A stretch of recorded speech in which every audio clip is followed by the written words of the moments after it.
Welcome back to the channel, everybody. Thank you so much for joining me and allowing me to continue to be your daily advocate. If you're new here or you're not subscribed for any reason, please do me a huge favor and hit the subscribe button. Thank you to all of you who have been watching and following me for so long. It truly means a lot, and I'm glad that I can be this person. The United States loves Ripple and XRP. Why? The proof is right here.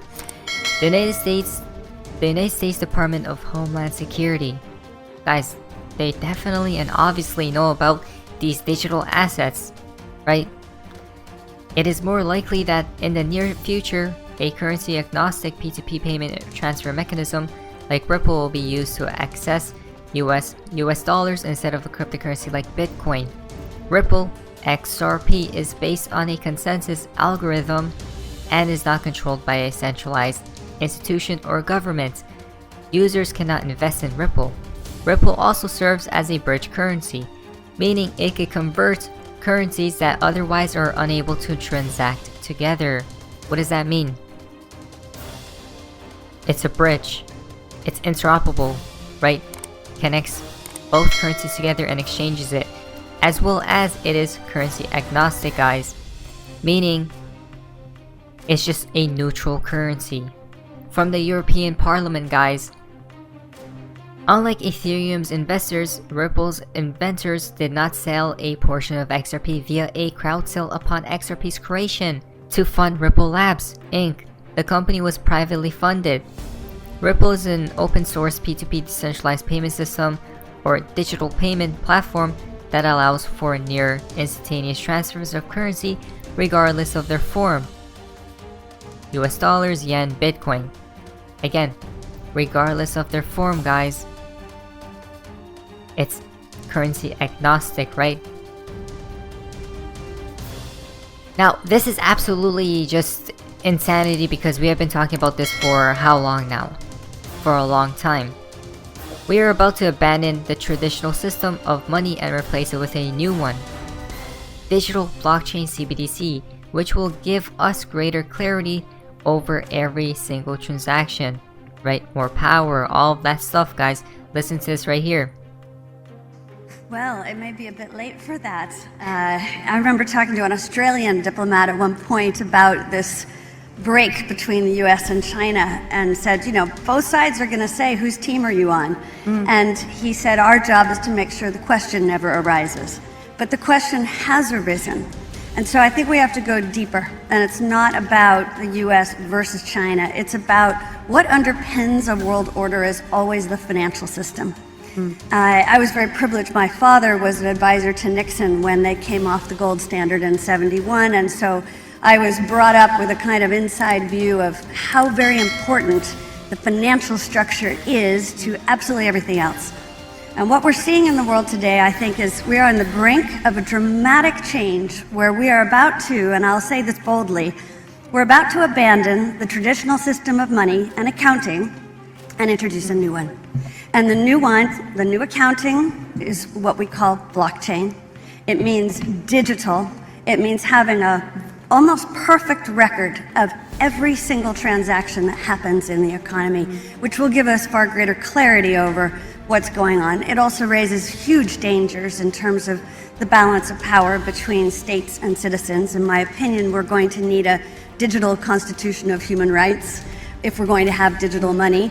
But also, this new money will be sovereign in nature. Most people think that digital money is crypto and private, but what I see are superpowers introducing digital currency. The Chinese were the first.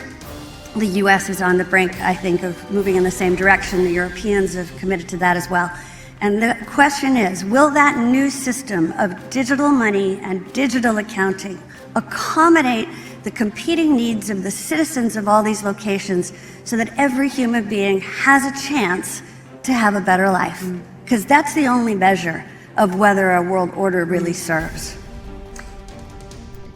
This is just laughable at this point in time, guys. I mean, what have we been talking about all this time, right? Introducing a new system, financial system. Moving from the old guard to the new guard. She talked about how China was first or whatnot, and then the US is on the brink of it as well. On the brink of it, huh? What does that tell us? Oh, we are so ever so close, guys. We are so close. And then, once the new system is up and running, XRP will need to be, in my humble opinion, not financial advice, at extremely, I don't know what price, obviously, but at a very high price for it to efficiently work, right?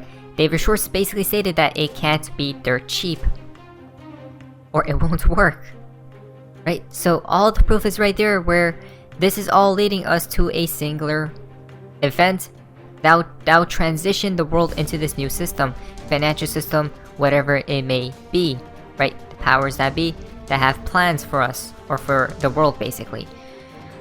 She even talked about a new world order or whatnot, right? So you guys can see how we're living in crazy times and in a crazy world, to say the least. Now, look at this, guys. Hester Pierce agrees with Ripple's view that SEC has not provided fair notice, right?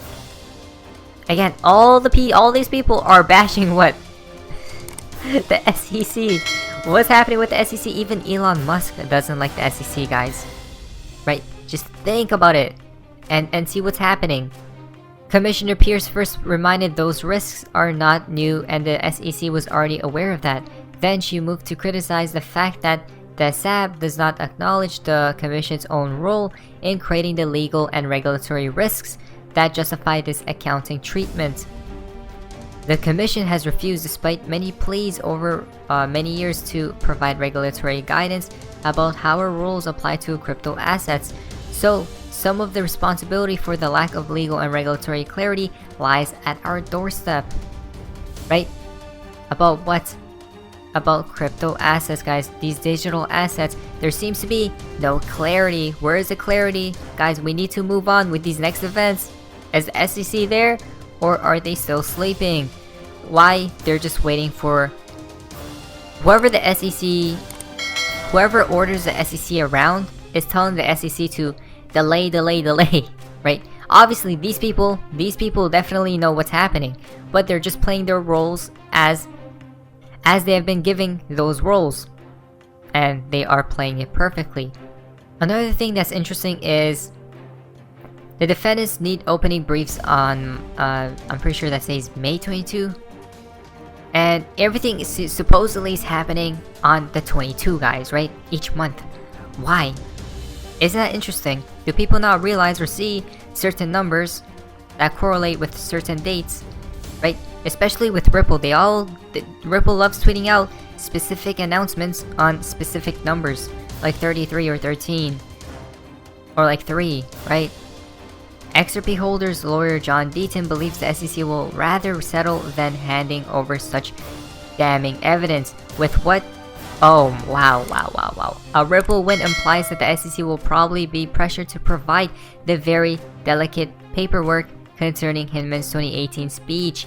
Again, it's all about that speech, and guess what? Not only that, it's about the 63 emails, and of course 63. You guys see how specific these numbers can be? But remember, obviously the SEC doesn't want to go that far, so what's going to take place?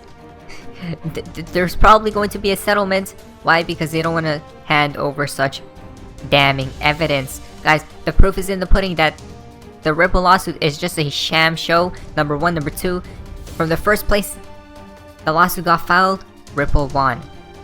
It's just game over at that point, guys. Look at this, exactly what we have been talking about.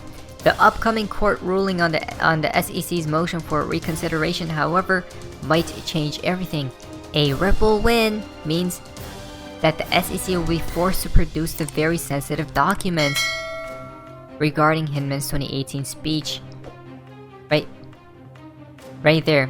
It's all about this evidence. It's all about the documents and all of those things, guys. They 100% not want to go that far.